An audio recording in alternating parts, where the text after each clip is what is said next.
Bonjour à toutes, bonjour à tous, hello, je suis ravie de vous retrouver pour notre nouvelle vidéo de Vue d'ici ou Vue d'ailleurs. J'espère que vous allez bien, que vous avez plutôt bien commencé votre semaine, que vous avez trouvé la force et le courage d'affronter les défis au quotidien. Moi, je vais plutôt bien.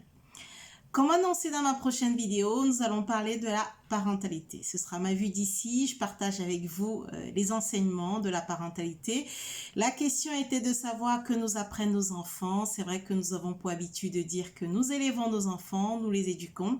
Mais je pense profondément que c'est grâce à nos enfants que nous devenons des parents, qui nous aident également à progresser et nous questionnent également sur notre propre choix et notre propre personnalité et perception des choses. Donc c'est aujourd'hui ce sujet que j'aimerais partager avec vous.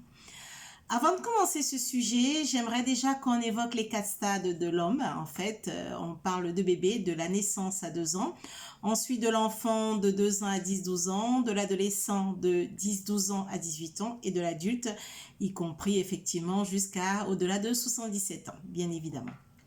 Pour chaque phase, en fait, on retrouve le bébé qui est dans la phase de découverte du monde, de l'apprentissage, l'enfant qui est plutôt dans une phase de sa culture de base, l'adolescent avec la fameuse crise d'adolescence qu'on connaît tous, et l'adulte qui est dans une phase de stabilisation où il continue malgré tout pour moi à apprendre, à progresser et à mieux se connaître et mieux interagir avec les autres.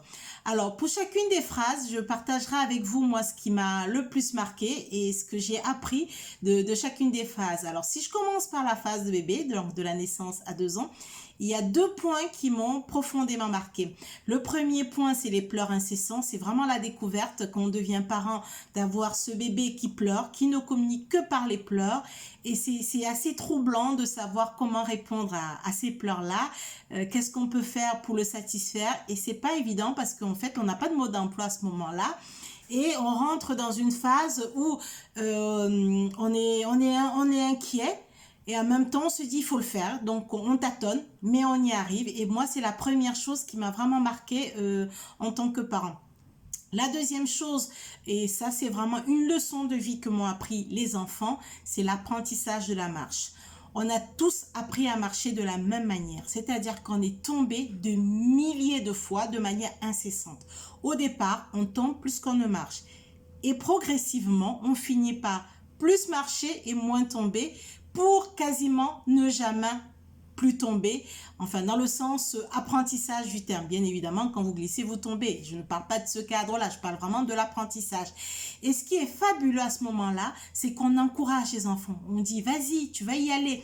Et on a tous des vidéos, on a tous ces souvenirs du premier jour de marche de nos enfants où on applaudit, on dit bravo, c'est vraiment l'espoir, ça y est, il y est arrivé, c'est une grande étape de la vie et je trouve que cette étape, elle est marquée par le fait de ne jamais lâcher, de toujours recommencer jusqu'à atteindre ses buts. Et finalement, pour moi, ça c'est une vraie leçon de vie qu'on oublie parfois en devenant adulte, le nombre de fois où on a dû recommencer pour apprendre à marcher.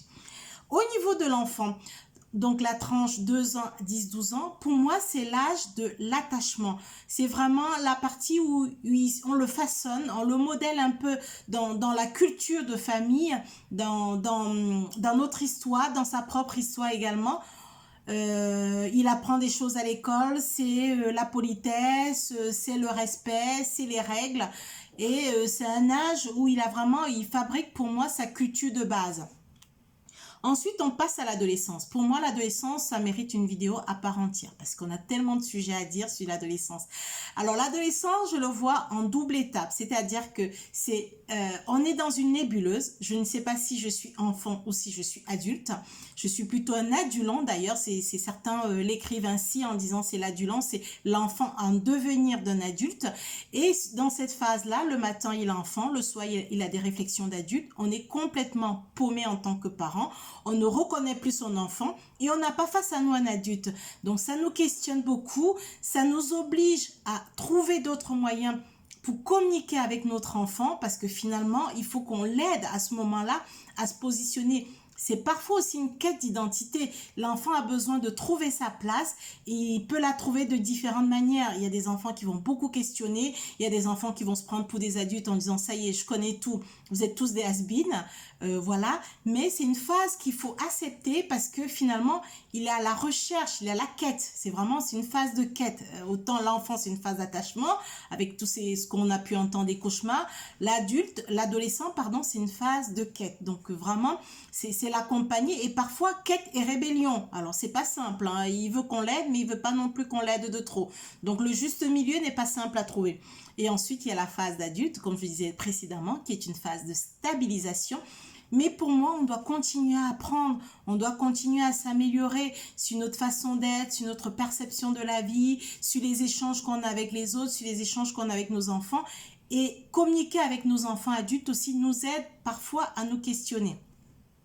Donc, si je devais retenir quatre, je vais dire valeurs ou alors notions, quatre notions de ce que nous apprennent nos enfants, je commencerai par la première notion qui est la confiance. On sait que ça va être difficile, mais on y croit, on sait qu'on va y arriver. Parce qu'on n'a pas le choix, on doit y arriver. Quand votre enfant pleure la nuit pendant des heures et des heures, vous n'avez pas d'autre choix que de le calmer. Et vous ne vous doutez pas un seul instant que vous n'y arriverez pas. Vous essayez. Et c'est comme ça, de jour en jour, jusqu'à ce que ça cesse. Donc la confiance en soi, de dire on va y arriver.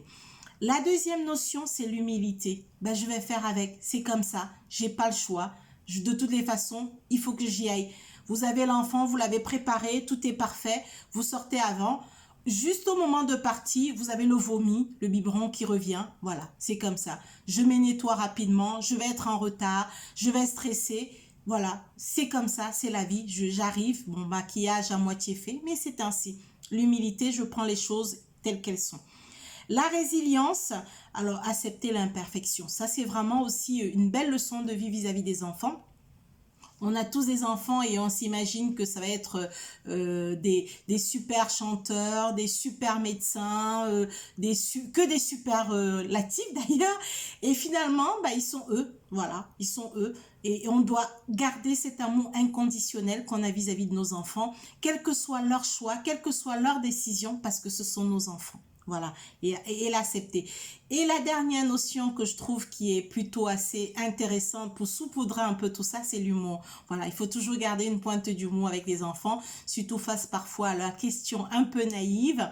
Parfois, elles peuvent être blessantes, hein, mais spontanément un peu naïves. Voilà, il faut garder un peu d'humour, il faut garder son âme d'enfant, justement. Et grâce à eux, on garde cette âme d'enfant et on prend un peu les choses avec un peu plus de légèreté. Des sérieux, ça, légèreté ne veut pas dire manque de sérieux, mais voilà, on lâche prise, quoi. Le lâcher prise complètement et on a foi et on a confiance que les choses avanceront. Je ne saurais terminer cette vidéo sans rendre hommage à nos parents. Ces parents qui ont eu la force et le courage au quotidien. Ces parents qui nous ont mis au monde, qui nous ont vu grandir, qui nous ont aimés, qui ont été patients et qui nous ont accompagnés à leur manière. Je dis donc merci à tous les parents. Je vous souhaite une excellente semaine. Portez-vous bien et à bientôt.